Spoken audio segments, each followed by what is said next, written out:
don't you come over to the east side, my side, on your downtime.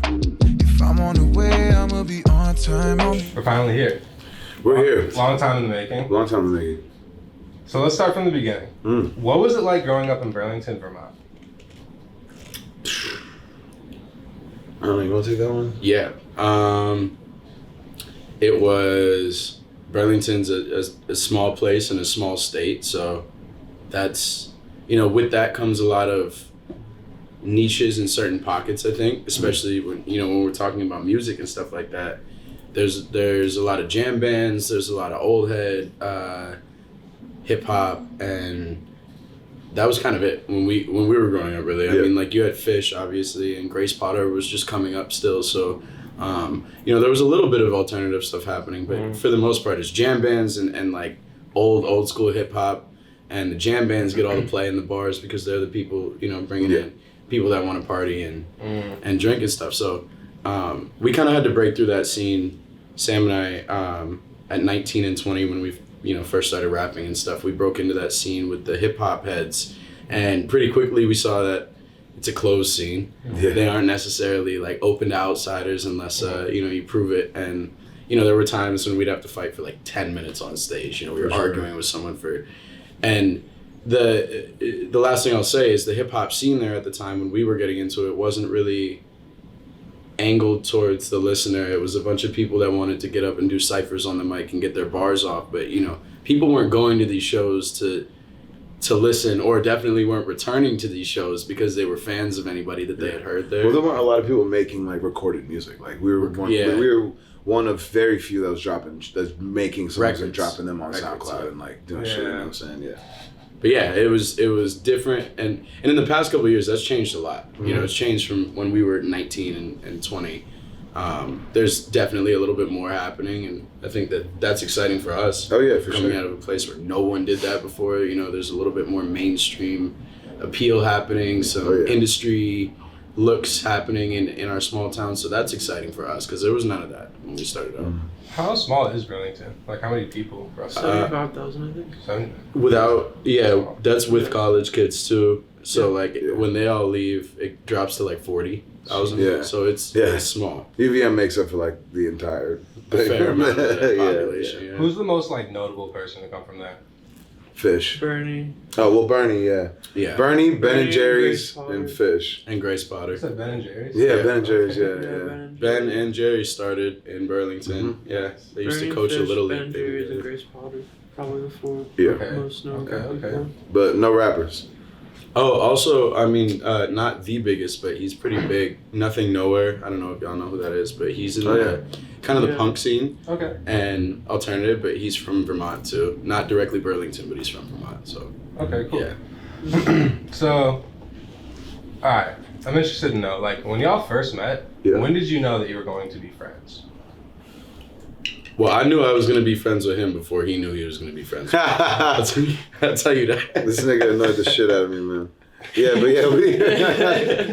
we met in high school and jazz band. And we was like in jazz band and stuff, and I don't know, he just like talked too much, and I was like, he just kept fucking with me, and I was like, yo, son. But then I think we linked up through a mutual friend, and then we just started sharing music together. And I think at the time we were probably the only two in our school that was really listening to like the music that we were fucking with, like very early Denzel Curry, very early Underachievers, Flapper Zombies, like a lot of the early TDs, Chance, Vic, Mick, that all early of on Chicago. Very early, but so like we were really the only two that we knew about that were sharing that type of music, and so I think we just bonded over the music, and then we both started rapping together, and then we knew. Drive around. We had mutual friends after that too. And then I don't know. I think that's the thing about Vermont too, is that like I feel like in big places, like if you link up with someone and you don't plan on like linking up with them again, then you might just never see them. But in Vermont, it's like even if we don't like talk about it, we're probably gonna see each other again within the next like week or two, just because that's how it is here. Especially because we went to the same high school. All three of us went to the same high school, and so like Sam would just. Like, Sam and Salma invited me over one night, like, 5 or 6 years ago. And, like, that was when I, like, first started working with them. And, like, it just felt really fun. And so I kind of knew then that, like, I don't really know these people that well, but I want to go back and that was kind of. Yeah, there's all like weird, like, you know. But I also knew like we didn't really talk about it, but I was like, I'm gonna see you around because that's what happens here. It's implied. Yeah, and there's all that, like, you know, like intricacies of, like, you know, I met Swank at a party, but I also played basketball with him, and then I knew he was kind of rapping, and then I met like Samba just because he hit me up on SoundCloud, and then I slid over to his house, and then he was friends with Juju, and then I met Juju, and then so it was just all these kind of like we like to say about Burlington, spider web. There's 2 degrees of separation. You know, it's not the 7 degrees, but it's literally like 2. If you don't know them, your homie probably knows. Yeah, so on and so forth. So, and that's like a double-edged sword in itself. But that was really beneficial for us when we were trying to make like a group of people to make music with that had, you know, similar values or intentions and everything. That made it really easy, you know, because it was like, okay, well, you know someone, well, I know someone that does this, so let's all, yeah. And odds are they had already met each other. Yeah. So, yeah. So it's like December, end of the year, Spotify Rap just dropped.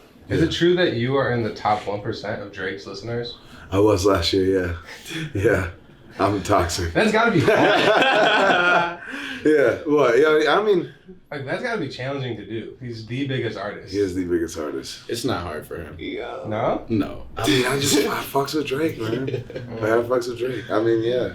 Yeah, it was a little, I'm not gonna lie, it was a little crushing. When they're like, bro, you're in the top 0.1%. That is hard to do. I was like, And you did it. That's kind of rough, though. Proud of you. Congrats. That's super toxic. congratulations. That's super Not toxic. easy. Thank you. Appreciate that. Just want to get it. Yeah, how'd you know that? I just looked. Yeah. That's so weird. So, South Burlington High School. Yeah. How was your experience there? Mine was very interesting because I didn't go to middle school or anything. I went to school like 2 hours south of Vermont, or like 2 hours in southern Vermont, from like 3rd to 8th grade. And so I just kind of like got to South Burlington, didn't know anybody. I knew this one kid named Lucian who we then started rapping together, but I knew him from like 5th grade because we did this one summer camp type thing. So I only knew one person, and then I just kind of had to make friends through that. And like, to be honest, it was not that dope because I was just like, you know, a black kid in a very white school. And also just the way I dressed, I was wearing BB Simon belts and fucking just like the kicks was always, I was super into clothes and all that shit, and everyone else was wearing Sperry's and Vineyard Vines and stuff. So there was like this fucking dork. And so like, yeah, it was pretty rough for me to get, you know, even just like meet people until honestly I was like a senior, and that's when like, I don't know, I just did a lot of sports and shit like that. So people more knew me as like an athlete than music, but I was always doing music. But I got clowned for the music the whole time. Really? Yeah. My experience was kind of similar. I mean, I went to the South Burlington school system from the jump, kind of. Between Burlington and South Burlington, I went back and forth. Same experience as far as being like a minority. That's just straight up. You know, Vermont has sanctuary areas in it too, so it's common to have like some immigrant folks and whatnot, but it wasn't really common to have anyone who was mixed either. You know, you had full-on immigrant people and then full-on like locals in the area.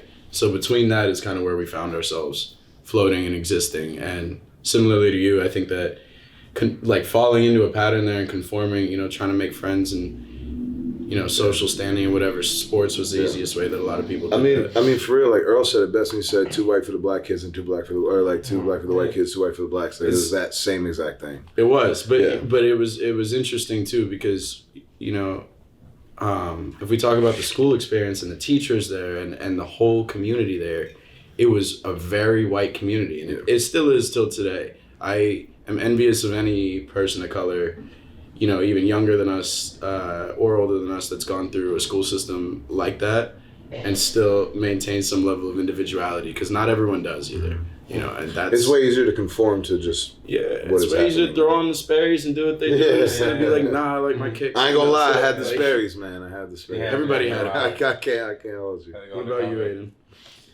Yeah, I think like Burlington is just like, I think in general, like kind of even zooming out from that, because I think that's all like completely true, and anyone who lives there would witness that.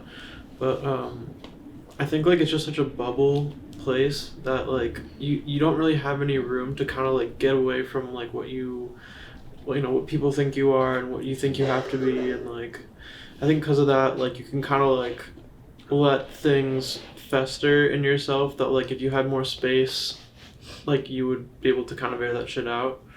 And so I think that, you know, a lot of my friends like kind of just, you know, I feel like they got stuck and like would do a lot of drugs and shit, and like I got stuck and like wasn't happy all the time. But also that being said, Burlington's probably one of the prettiest places in the world. I know a lot of like, the best people I've ever met from there, you know. There are a lot of great people. It's definitely worth visiting, but I do think that like, first of all, it is a very white place. It's a very straight and cis place, and it's a very like stuck in its own thing place. And I think all very that, easy to get stuck there. I think all that can kind of just make it a lot sometimes. It can kind of make you, you know, you kind of like, it's like dry aging a steak. Like shit starts to just kind of, you know, and it's not the best. Yeah. It's also experience. I like the way you put it with bubble, because that like Burlington or South Burlington, if you lump those two together, you know, like those two towns kind of share the fact that they're unique to the rest of Vermont in itself too. Like it's a bubble in Burlington. Vermont is a bubble in itself for political and economic, like for a lot of reasons. But we've got like straight up, there's more like redneck and you know, stuff that you'd expect to see down in Nashville where we live now, outside of like the small hub that is like the city area. Oh, yeah. You know, there's more of that than like once you get city into the type sticks, people, it's you know, different. it really is a bubble for that reason though. It's weird. It's not like any. I mean, like honestly, a lot like Illinois. You know, you got the city, and then the second you get out there, it's just the farmland and like not a lot cracking You out take there. Chicago out of Illinois, it's Indiana. Yeah, exactly. Yeah, It's kinda the exactly. same shit Exactly. Yeah. When did y'all first start recording? I started recording when I was.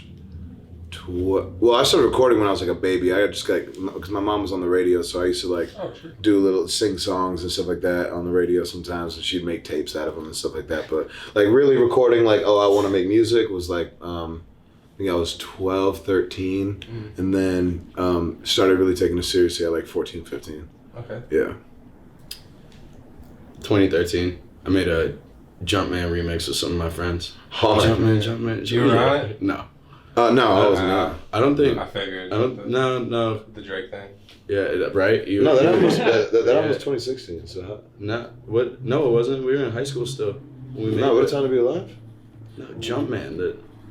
What is that all? By Drake and Future. Yeah. Yeah, that's 2016. Really? Yeah. Oh shit. Well, Well, one of your first was like when it was like it was earlier than that. That was Talent shit. Yeah, that was 2013 time. Oh, yeah. 2013 time for that. Yeah. So I don't know. No, why I you're thought- good. No, you're good. No, it was some weird like I don't know. It's a ASAP Rocky type beat or some shit. Yeah, that's what it was. Yeah, I was YouTube, there. I wasn't YouTube on it, type but beats. I was there. Yeah. Yeah. YouTube type beat. That's what it What was. about you? Yeah, when I was 9, my mom took me to record like a cover of this Ozzy Osbourne song. It was Crazy Train, and I was like, I fucking hate this, and That's so so I gas. didn't want to do it. But I always kind of like wrote shit. That's just what I gravitated towards. And then so I didn't record anything for a while, and I kind of just sang and wrote and shit. And then when I was like 17, Sam was like, yo, like you should come over and track on. I don't know you at all, but you should come track on this thing with me and my friend. Yeah. Well, yeah, because they were always singing in like talent shows and stuff like that at school, and I was like, yo, whoever that is, their voice is crazy. And so and then we linked up years later. So I guess that was like the first time where I like went and like had a good time and it was fun, and I was like, I want to do this all the time. Yeah. But yeah. All right. The Kids of Burlington web series. Yo. Can you explain what's going on in this video? Yeah. I've never heard of that. You've never seen this? Oh man, I just forgot this exists. Yo, Sam. Oh yeah, this was crazy. To you. My answer was so dumb, man. Music is fun, man. Music is fun. It's like a getaway. You know what I mean? Like, you know, I just go in the studio and just write to fucking whatever, man. And it's like I'm in my own world sort of thing. I can just let go, you know what I mean? Just write whatever I want, man. So Oh, damn. Oh my God! Look at my hair. Oh my bro. You had a sick answer. The purest expression of art there is. You guys are cute. My shit was hella dumb. And then I saw his, he was like, yeah, it's the purest expression of art there is. And I was like, wow, I should have said that. I was fried and he showed the camera in my face. But that was our homie Cyrus Brick. So I was in a program in high school called Big Picture, which honestly, man, like changed my life, and it's a big reason why I do what I do today. But it was just like, you know, a bunch of kids that weren't fucking with regular school, either weren't doing good. Like my grades were just awful, but I wasn't trying to drop out, but I also wasn't trying to go to like some like tech school as well. Yeah. And so they offered you to like, you know, you could build your own curriculum and shit. And proficiency based. Yeah. So like on Mondays, Wednesdays, and Fridays, I worked at a clothing store downtown called Wildlife. So I was like learning how to like, you know, run a storefront, how to screen print, how to print stickers, all that stuff. And then on Tuesdays and Thursdays, I was working at a recording studio. And then so Cyrus was another kid that was in that program, and his thing was filmmaking. So one day he was putting together a Kids of Burlington thing and was rocking with me and Hank. I think Notation's in there as well. It's just a bunch of us that were rapping at the school. And cool part, I forgot that shit exists. The cool part about that, if I could have done high school again, I would have done Big Picture. But that was the program Sam was in. But the cool part is they ended up taking like an area in the school and even turning it into a studio and stuff like that with grant money from. Yeah, that was my senior project, was to build the studio. That's so cool. Like it was proficiency based. It was getting experience while you're doing. I'd be going to like math class and he's like, "Nah, I'm going to Wildlife to screen print." Yeah. It was it was super tight. It was super. I really thank them because I don't know where I'd be without it. I should have done that, dude. Yeah. I regret not doing. Well, that. again, like it's a social norm though, because when I went to Big Picture, like, you're mad dumb and stupid and weird. That's the thing. And I was like, norms, the fuck? Awesome. I was like, nigga, you in AP stats. I'm screen printing. Like, what are you talking about? Well, it's because it's so small that like the norm to break it is such a big. Yeah. I was like, no, I'd rather just graduate with a 2.6. That sounds awesome. And you get to leave the campus. Yeah, I'm out. I'm out. I show up, get breakfast, I dip. I'm out. It's great. Did y'all's high school have the lunch where you could leave or not? If you're a junior or senior, I was leaving sophomore year because Shorty would pick me up. I mean, I was gone no matter what. It was gone. It was out. Y'all weren't allowed to leave at all? No, so we weren't. But like my senior year, they built like a new addition to the school. Yeah. So like I just walked to this other new locker room, put a pencil in the door, and then just go drive to like Subway or wherever. Drive back. I got caught. So school goes to like May. Mm-hmm. My birthday's May 8th. I got caught. I did it all senior year. I got caught on my birthday. And I think the teacher was on that with me. He thought I was like trying to smoke. I was like, I didn't even smoke at the time. I think he thought I was doing something bad. I was like, bro, I'm just trying to go get Subway. Like, I'm just trying to get Subway. I just want food. So, what sparked the decision to move from Vermont to Chicago? A lot of things. First we met Pat and Eric and like all the nice work and stuff, and then also we spent 22 years or something in this small town, and like at the same time it was also like, yo, let's get the fuck out of here. Like, we got to see the world at some point. Like, you can't just keep kind of sitting around and hope. I'm really glad we did too, because like sometimes I was like, I'm glad we took that leap because I don't know if we would have ever left. Yeah. Like I said earlier, Burlington's a double. The fact that it's small is a double-edged sword, and the bad side to that is, the level that we were at, and having established a group and having done some shows and so on and so forth. I mean, realistically, it's a small place. It even got to the point where like people would show up to the crib every day, stuff like that, and it's like, nah, we're trying to work, we're trying to make music and stuff. You're always inundated with someone being like, yo, what's good, and we're trying to get shit done. So it was nice to separate. Like we lost our jobs and shit. Like we just either quit or got fired because we were all recording. So it was like I would rather spend all my time in the studio than go bust tables right now. So it made a lot more sense. Yeah, and like again, like I said, like I think we really needed to see the world. Like this was my first major city ever living in. So like to touch down and see buildings that I've never just skyscrapers and shit. It puts this hunger, like this battery in your back. Where I was like, oh no, we gotta get this. We gotta get this hard. Yeah. I think what made us make the decision to go is probably just like we're ready to do some work, and like we're ready to do the kind of work that we probably can't get done here. But I think one thing that at least I like picked up a lot on, and I think I'd probably speak for all of us, was like I didn't realize how much your perspective could shift. And like, because like I was saying in Burlington, it's like it's a small place, you get stuck, and like sometimes you can't really imagine there's that much going on outside of what you see every day. And, you know, I think like as soon as we left, like it was tough, and we definitely like missed home a lot pretty frequently, but like I feel like we all started writing about shit that like we wouldn't have probably been able to really contemplate if we had still been there. Like, you know. And then we got hit with the pandemic, like right into living here, like straight up. Yeah, I was gonna ask that later, but how was the pandemic COVID for you? Terrible, personally. I mean, I can say it too. I had one of the worst years of my life to date. And that wasn't just because of COVID, but with the addition of that, you know, I think we talked about it before the camera started rolling. You know, for the first 3 weeks to a month, it was great. Then after that, you know, reality sets in. We started, you know, losing out on opportunities for shows and stuff like that. And we all have our own stuff going on, you know, whether it's like long distance relationships with your parents or your family being strained. I think that COVID put a lot of stress on us dealing with that, and we were all stuck in the same crib the whole time. And how many of it was y'all in the crib? 10 to start. Yeah, at that time it was 10. It was 10, yeah. It was 10 people in a 5-bedroom, and we converted an office to a bedroom. And then, but you know what?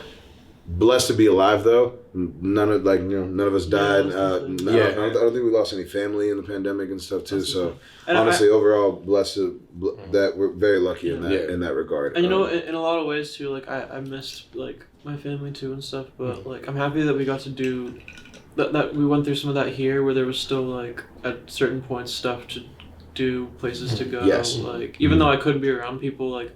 When I needed to get out, because it was 10 people in like a 5-bedroom apartment and I didn't want to be there anymore, like I could rent a bike and just bike to Millennium Park. And like it's not the kind of thing, you know, Burlington is not like that.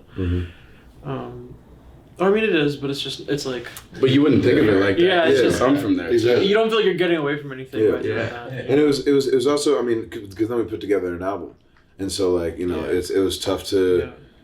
I guess it was kind of like a weird blessing in disguise thing where it was like, all right, we're here. We're not going nowhere. So I guess we might as well like get to work. But I think that was the hardest part about making the album too, was like we had so much to say and we was going through so much that we wanted to write it down. But at the same time, like there is no other inspiration coming in. Like, you know what I'm saying? Like I haven't done anything in 8 months.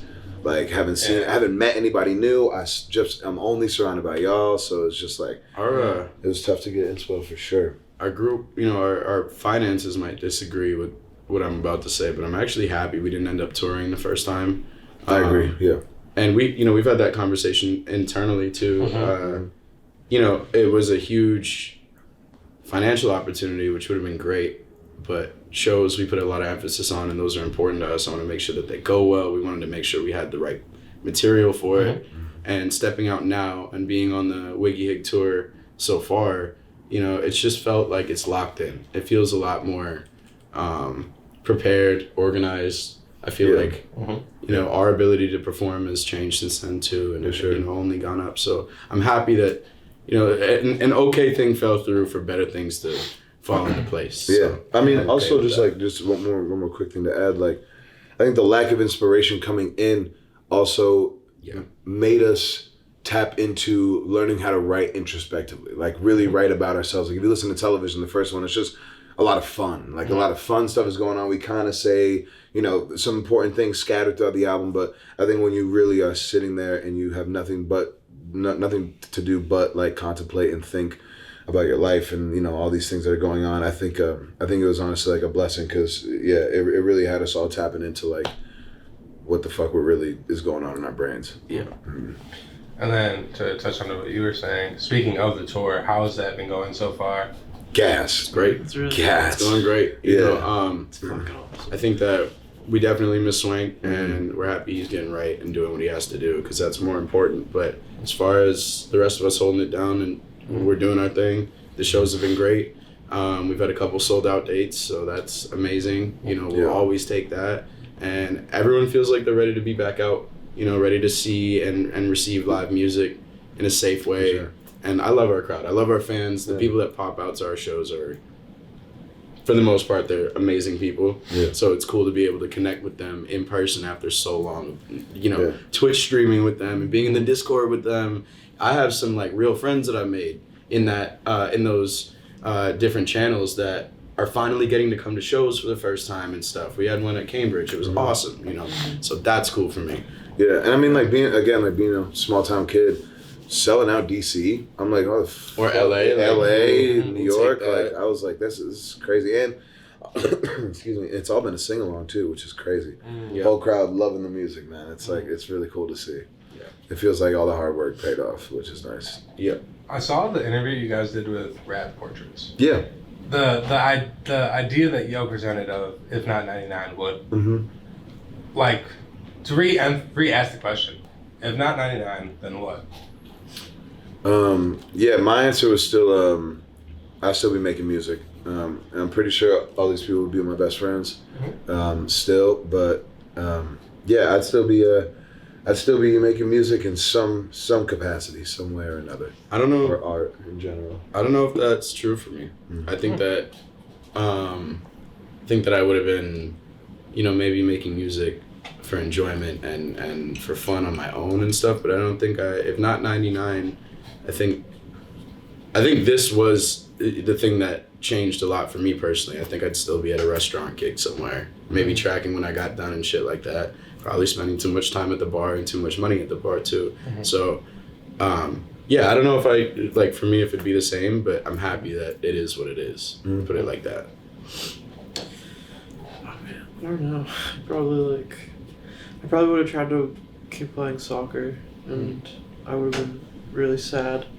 And I would have found my way to music either way, because that's the only thing I've never not done.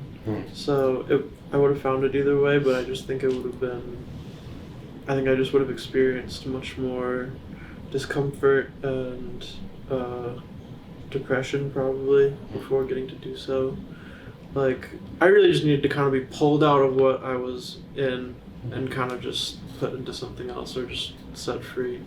And so if I hadn't been given the opportunity to do that earlier, I think I probably would just have been more sad. Can y'all tell me about the time you spent in Island Pond? Yeah. Weird. Yeah, that's a little that was a little place we stayed in a Samba's German teacher's house in Island Pond. It's like a couple minutes away from the Canadian border, and it was like where we stayed in between when we were making like singles in 2019 and when we were gonna move to Chicago. It was kind of just like our in between that summer, and it was really, really fucking weird because we would be staying in this place where I'm pretty sure the actual population of Island Pond is like less than 200 people. I think it's 400. It's a CDP. Okay. It's not an actual. It's town. not even a town. Yeah, so it's a not community even a town. designated But we place. would go from that place to like playing Lollapalooza for the first time, and then come back to that place. That And then juxtaposition go to was weird. Made in America. Yeah, and we just were not built for that. Yeah. So we were kind of just reeling, This and so much shit was happening, and we were reeling. I think so. Oh, yeah. It was interesting, and there are really beautiful parts of it. Like it's a pretty place. Vermont in general is a really pretty place. It was nice to kind of just like have nothing going on except going to play basketball and then trying to write. I think it kind of backfired a little bit though. I do think because so too. I mean a lot of it because our plan was like, yo, let's do the Bon Iver thing where we like go out in the middle of nowhere and we just really tap in. But then once you're in the middle of nowhere, you're like, damn, I don't even like know what to say or do. Like there's nothing like. For clarity, Island Pond again. Yeah, it's a CDP, so it's not an actual town. It's a hunting what does CDP town. Though. stand for? I think it's community designated place or some shit like that. Like it's a hunting camp. My grandfather has a hunting camp up there in the woods. We were staying in the house that Samba's German teacher rented to us. Then my grandfather was renting us our studio house. So we had two houses. Beautiful setup. There just wasn't shit out there, and so it was great to There was get like out. one gas station and a restaurant that closed at like 8 p.m. Yeah, everyone loved us at the restaurant though. It was tequila and tecates and tacos on Tuesdays at the tavern. I got it. Oh, Yeah. No, but they knew us. But yeah, that's the hard part. Like the population that was in town was actually terrible too. It was like redneck, like Oh yeah, they was looking at like Yeah. my ass had like blonde hair. There was that black dude with blonde hair. Swank is skating by. They're like, what? Juju's there. I'm Juju, coming out the gas yeah. station. They're like, No, it was what's crazy. going on in our town? We were alien to them. Oh yeah. But it was nice. That part was kind of nice though. Like it was really weird, but it was nice to like know that we had this area where we could go back, and you know, it's not like going back to Burlington. Everyone in Burlington knows us. Like when we go there, it's hard to not feel inundated sometimes with people reaching out. Island Pond didn't feel like that. We're out. No one gave a shit about us. Yeah. You know, so there were benefits and stuff, but it was a weird time for us. I slept in a closet. You slept toe to toe with Swank. Yeah. It was packed like sardines, baby. Yeah. So earlier this year, you dropped your album "Wherever You're Going." I hope it's great. What was the creation process of that project like, and how did you come upon that title? If you want to hit the title. Yeah, I came up with the title. I think like I spent a lot of time over the course of us making that album kind of just not understanding why things happen the way they happen, and like why we have to go through the things we go through, and like kind of just like classic early 20s crisis kind of stuff.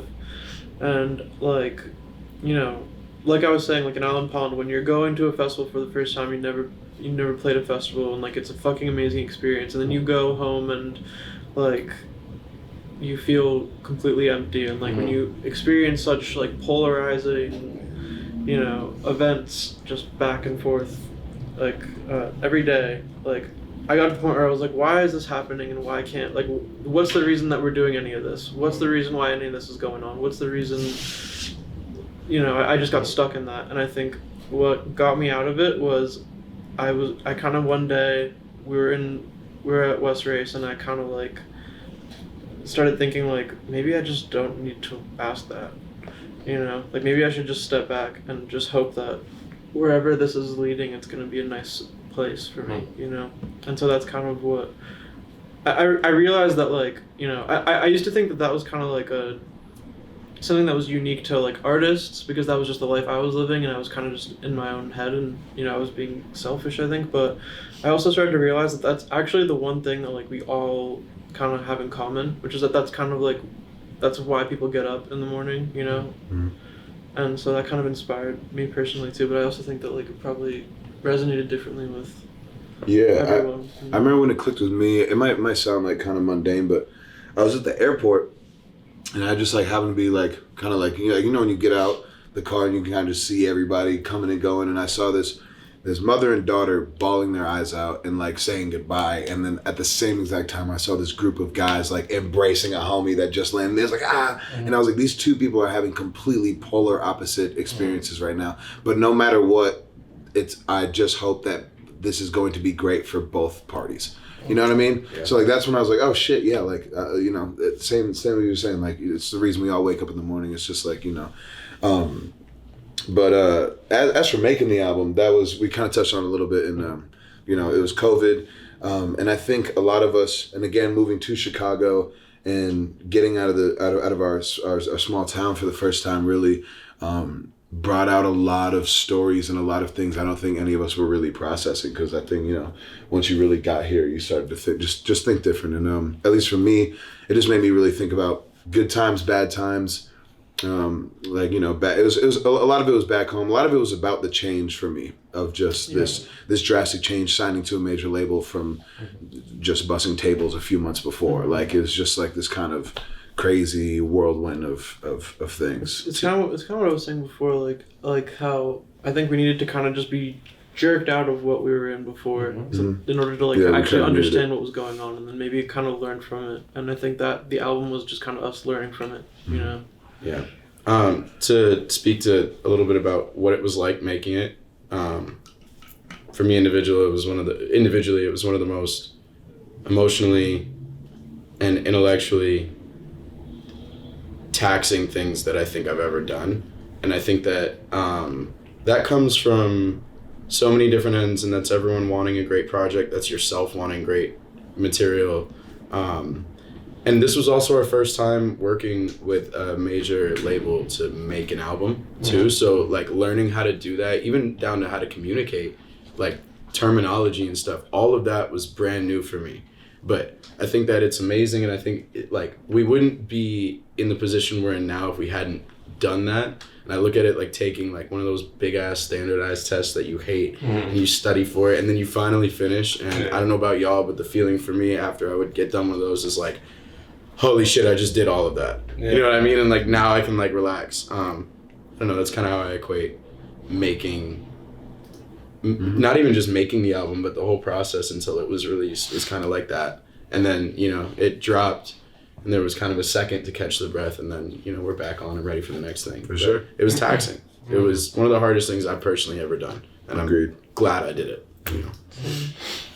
Speaking of, those standardized tests were like so whack. Bro, it's just trash. Isn't it crazy that like your whole life kind of depended on something? Yeah, it's crazy. Am I going to go to a good college or no? It was type crazy. Juju put it one way. He was like, yo, it's so crazy that like a refugee kid from like, you know, Ghana or something comes to America and has to take the same test as Chelsea, whose parents are both Harvard grads. Yeah. And it's like you both have to take the same test, and that depends your, and you know, it fucking predicts your whole shit. And I was like, that's fucking crazy, actually. Yeah. Everybody in this whole country is supposed to just do the one thing. Shit used to be different. Like my grandmother is I have an immigrant family. My great grandmother escaped from North Korea, so like she didn't go to college. My great grandfather didn't go to college. My grandmother like tried college for a little bit and was like, woo woo, I got a kid, this ain't gonna work. At the time though, you could just take a standardized test, okay, and there were a couple different categories of them, and this is without prior experience or whatever, and she qualified for like government work just because she scored on that. Like that's an equal opportunity to me. That's pretty slick. Like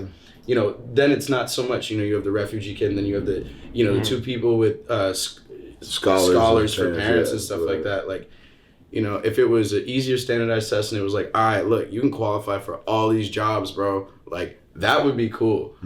But right now, your standardized test qualifies you for a certain debt package. That shit was crazy. That's insane to me. Yeah. You know, I never took SATs or ACTs. I overslept twice. I took the ACT twice. I bombed both of them. Yeah, I bombed my first ACT, but I blamed the shorty that sat in front of me in class. She had a big old booty. Oh my god! I thought you were gonna say your content. And I'm being honest too, and I told her too. I told her because I knew her, but I told her after I was like, if I didn't get a good score. What are you talking about? What's that? For my told ACT? her? Yeah, I told her that I didn't think I did well on my first ACT. That's so insane to me. So shout out you. Was she like cool? What was her Nah, name? we were What friends. the We were friends. fuck? What's that? What was her name? I'm gonna say it starts with a C. I'm gonna just say that's all I'm gonna say. I was gonna have you say it. And then Nah, bro, it's I'm not gonna do that. Oh my god! Oh my god! No, but it was crazy. SAT, I just bombed it. That was just me. Yeah, no, I was trash on that. Dude, shit. I took the ACT and there we got to like the I think it was the science section, and I started doing it, and then it was a 10-minute section. I started doing it. I zoned out for the entire 10 minutes, and I got one question right because I literally was like. For 10 minutes. And I just stayed like that On for 10 ice. minutes. And so I just didn't do any of it. And so I got an awful score. That was such a stressful time too. You're like 16 and you're like, oh man, my whole life kind of depends on Yes, this, it's so fucked up. hour-long test. It's so much pressure, man. Yeah, No, that's it was bullshit. terrible. You guys Fuck have that shit. siblings? Yeah, I have 2 little brothers and a sister. Yeah. My brother lives here, actually. He goes to the school, the Art Institute. True. I got a half brother who was a freshman in college this year. Shout out him. So I got 8 siblings. Damn. Eric's my older brother, Yeah. and was super smart. Yeah. You know how annoying it was? Yeah. Like, well, Eric got whatever he got in the ACT. It's like, Oh, yeah. Mom, I know. Yeah. No, But it's so bad. I don't think they do ACTs anymore. I hope not. The fuck? They- Why you I put don't me think through they that? do. Like, what are you talking about? Like, Like, probably changed the year after we got those. yeah, I so, think on some that's bullshit. why. Yeah. 'Cause you guys are a couple years younger than I am, and I know Yeah. they switched out a few years ago. That's Yeah. so bullshit, man. I mean, honestly, man, me and my brother were so trash at school. My mom was like, and my mom didn't go to college. She was like, man, just get a good job and Yeah. like don't do drugs. But that's so Like- real. like- That's so real, though. You know, they have the urge to get everyone, like, into college and higher learning, and your goal should be, like, get a good job. Oh yeah. Get a good job. No, it was That wild. should be it. I took us on a sidetrack, but You good? No, you good. I have 4 more questions. Cool. What was the group name before 99? Oh man, it was called Possibly Human. What a dumb name. But I'll take credit for it, man. It was It's older like than me. We didn't have a name. we was like, I don't have a know, name. we might be human. We kind of Maybe, but, like, aliens with it. Like, different. no, my God, it's so dumb, man, so dumb. Yeah. But no, I mean, like coming up with a band name is fucking hard. Like, it is so hard. And I will say, you guys did very well. Thanks. 99 Neighbors rolls off the tongue. Yeah. Appreciate that. How did that come about? There's I take credit for it, but there's We need to find that kid though. there was so I was at a party one time and I was taking voice memos from for my first EP, the South Cove EP, and it was like, you know, just skits and shit like that. I was just going everywhere, recording on my phone just to catch up, like catching natural shit. So anyways, I was at this party. This kid walks in and he goes, "Yo, can y'all quiet down? My neighbor's like 99 years old." And I was like, that is so crazy that your neighbor is 99 years old. You're like, throwing them back. and I didn't think about it. And then when we started thinking about names, I remember I just like I was printing T-shirts at the time, and I just put like 99 neighbors. And then there's another story where apparently people was playing Scrabble. Anagram or Bananagram. Bananagram. And someone was like 99 neighbors. Like, nigga, there's no numbers in Bananagram. So what the fuck are you talking about? I got that. Proud of you. Yo, this is I'm so kidding. No, I'm tight kidding. right now. No, yeah. Well, there's two stories. I don't really know exactly which one. You can believe. That was good. Yeah, I roll with either one. I don't really Leave care. it to the folklore. Yeah. Yeah, the folklore. Sam, Yo. why did you get banned off Twitter? Because he thought he was doing the Lord's work. Why That's why why. are you making it hot for me right now? Because he thought he was doing the Lord's work. Nah, I was talking hella reckless to that nigga Trump. I was talking so reckless, man. I don't know. I was also being nice. Like I said some shit once, and then they was like, "Hey, yo, chill." Dude, you're fucking and then, asking to get. yeah, no, I was banned. asking So for it. No, I was stupid. asking for it. I just kept, and then they like suspended me once, and then he did some fuck shit, and then that's when I was like, it was never anything like crazy. I was never threatening him. I was calling him like a Cheeto head, like fucking dork, like it just like funny shit. I was just roasting him, but they didn't like that, and so I got suspended like 2 times, and then this one last time. He did some fuck shit, and I couldn't bite my tongue, and so I went back on Twitter. I forget exactly what I said, but it was so fucking funny. Well, at least And you then showed and then they hit me, and they was like, "You're cut off, bye," and they deleted my shit, which was like in retrospect really dumb, because like I had that Twitter since like 2011, 2012. It's probably better. And it was like it's not there. Yeah, fair. You know, like when you think about it like that too. I get what you're saying, but it could be a blessing in disguise too. Nah, Twitter was reckless back in the day too, so I don't know what I was saying when I was like 13. Lawless. Shit, yeah. Lawless. So I don't know. It was definitely reckless back in the It was reckless. Yeah. Speaking of Twitter, Hank, we are going to go through some of your old tweets. I want you to just read them out loud, kind of as we go, and explain what was going on. Wow. What even? 2011. Y'all are putting me in 4K. Wow. I'm like a really big ass swag bear. What is that even? I'm like a big ass swag bear. I'm like a big ass. I couldn't- swag bear. I couldn't tell You you. find bears like hella swaggy? Bears, No, bears are bro, I kind don't of know. bear These week. stupid This people. was Bear 10 week. years ago today. Oh my god. Yo, I'm not reading that. Just Like, read you it know out what loud. it is. You can see. No. Just please read it out loud for the interview. Dear stupid people, G and Q are not the same thing, so please stop talking, but with a Q like this. It makes me think you can't spell. Who let me have Twitter? Who? Yo, why are you so? Oh, G. Oh, I was so I pressed. get it. I get it. I was got pressed you. about it. Oh my god. Is that it? That's it, right? Here, go ahead. That's it? Pull them up, right? Nah. We keeping this rolling. Yo, I'm Hank so Cooper glad. looking quivering I'm is so good. glad y'all ain't have my Oh Twitter. my My Twitter was. God. Oh, yeah! Let's show I'm- that shit! This Show is that so shit, funny. though. No, because this dude, Sam did like it was going around big time. And it was Yeah, like with the starter packs. I got starter your pack. ass though. He did. He got me with the starter pack, so I had to hit him back. He hit me with the starter Is this pack. really what his starter pack was? Yeah. Yeah. Oh yeah. Yeah, it was rough, man. Everybody had the Roshis though, so that. Everybody had the Roshi, so I'll don't give- try at me. Yeah. I had the Roshi, The polo hat, and the hat, Drake the fade. polo, the Drake fade. what is Oh, yo, the tour they scoop. We set up a scoop tour. Oh yeah, Through our- R.I.P. Deck, man. Yeah, Declan, Oh my God. our friend. We all have a mutual friend that passed away just after high school. So that's Declan, and he's been mentioned in a lot of our stuff. So, but when we were in high school, a bunch of us were like, we were talking about Razor scooters and shit, and out of the blue, we were like, "Yo, let's do like a Tour de France type deal." I think the Tour de France had been going on, so like Declan, our friend, took front seat on that shit with Just like the some of the best person upperclassmen, and they just like. You know, I remember there was a giant group chat. People organized it. It was crazy, but there were teams, there were outfits, and it happened twice. Yeah. 2 of them. Yeah. 2 years in a row. Yeah. Super lit. Yeah, and we had like a whole community.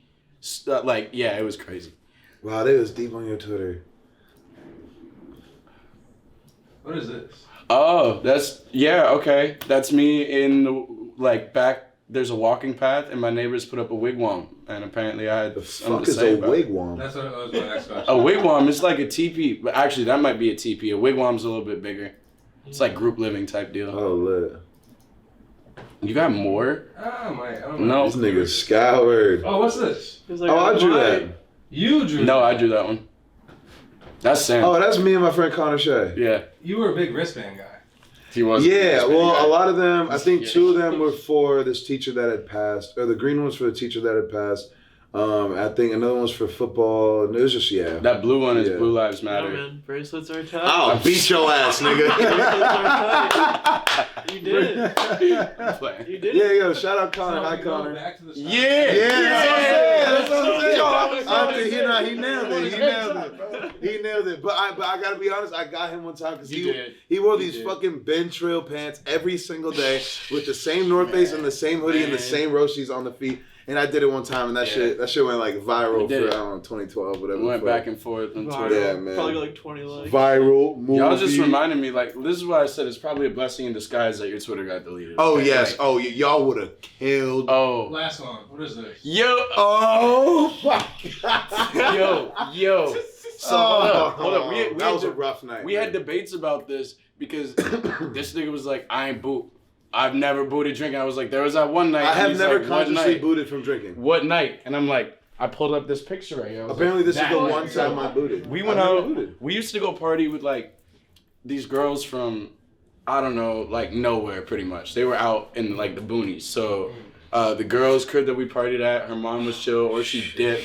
So like we partied there one night and the upstairs was messy already. Like in the crib, I think they were moving or some shit. So we all drank that night though, and I put Sam to bed that night because he was, you know, he had been booting. Gone. He blacked out like pretty quick. I was gone. So I put him to bed though, and I set him up pretty nice. I set him up with a baby. I had to get a little. The next picture day, of yo, that. I saw this shit on Twitter and I was so mad. I was like, yo, why you gotta do When this Sam like wakes up, especially when he's like been drinking or smoking or whatever, he looks fucking terrified. That's if he like, wakes like, up. Like he'll fall that? asleep And I'm on the just couch. battling with my demons, He'll fall man. asleep on the couch and like the TV will make a loud noise or something, and he'll be like. As soon as he wakes up. My favorite one, like, I'm pissed. Y'all didn't do your creeping hard enough. Samba has a video of when we used to stack shit. Oh, Yo, man. because he That was some of the funniest shit. That was I've ever seen. that was a dark time in my life, but they made it funny. They put like a bike on his No, head. I If you watch- got a if Dyson you- vacuum on if his you head, watch, balanced. yo, He was if you asleep. watch the Crazy. Welcome to Chili's video by us, there's a part in that video where I was so blacked out. Well, so I was suffering from sleep apnea and I was like blacking out. And I was every night. taking advantage. So of like it was just a terrible combo. And but nah, so I remember I woke up one day, bro. They showed me this video. They got a vacuum on my head. They got a tower fan on my head. They got a bicycle on my head. 3 skateboards. They got 3 skateboards. They got Yeah, pizza that's box. a good Man, one. We did a little pyramid at one man. point. Yeah, if you go watch the music Crazy. video, you can see it, man. It was You wake fucking up. I'll crazy. try to find that photo and try to put it. It's on Samba's. yeah. It's on yeah. Samba's Instagram somewhere in there too. Yeah, bro. If you would have found That my was Twitter, crazy. see, I was that nigga that was like LMS for rate. Swag check. Oh no, it was awful. It was awful. And I'm thinking, I'm truth bad. is. Yeah, Oh, man. That took me 5 minutes maybe. I wish I would have had more time Oh. to really dig. Oh, through I'm Twitter. happy you didn't though. You know, I'm happy you didn't. I feel you though. I'll save it for the next one. Yeah, Save it for the there you go. All right, last question I have for you. Where do you see yourselves in 5 years? Well, didn't you just? Damn. Yeah. I'm writing a really good song right now called 5 Years From Now. That's so Yeah. crazy. Yeah, that's really crazy. No, it's a folk song that I'm really fucking with right now. It's really beautiful. But I honestly don't know, and that's what the whole song is about. It's like I honestly don't know. I'm blessed to be alive every day. So everybody, we lose lives all the time. So I hope I'm even around in 5 years. I hope I'm making music, and I hope I'm like, honestly, man, making like at least passive income off this music shit. Like if I can get my own like apartment and like have some instruments is cool. My own space and like money to go out and have some nice dinner sometimes and like do shit like that without like struggling honestly. But Yeah. My mom passed away when she was 26. So even this past year for me, as I'm coming on 25 and getting closer to that, I'm starting to think a lot about the future, and I hadn't done that a lot at like 19 or whatever. Like if you asked me at 19 where I thought I'd be, I wouldn't have an answer for you. But sincerely, you know, when you put together everything that's happened, like COVID and you know, the course of our careers and where they could go and all that shit, I feel the same as Sam. I just want self-sustainability, success, and some solid income, and I want to be able to, you know, provide, be able to maybe like think about starting a family or something like that if I wanted to. I want to have the facilities for that. I want to be able to live comfortably. That's the biggest thing for me, I think. Oh yeah. Through music, you know, obviously, but yeah. Yeah, I don't know. I just want to be. I want to be happy. I want to have an apartment. Yeah. Stability. I guess that's the point, you know? Yeah, I ain't don't asking know. for much, man. No, stability, for much. steady income, and I'll fuck right off, bro. I'll be Yup. I'll Yup. fuck right I off. think For all real. I know is that right now I have a good feeling about it. Yeah. Oh yeah. Oh yeah. Nah, man, I got high hopes, man. I'll be back on time, just tell me so.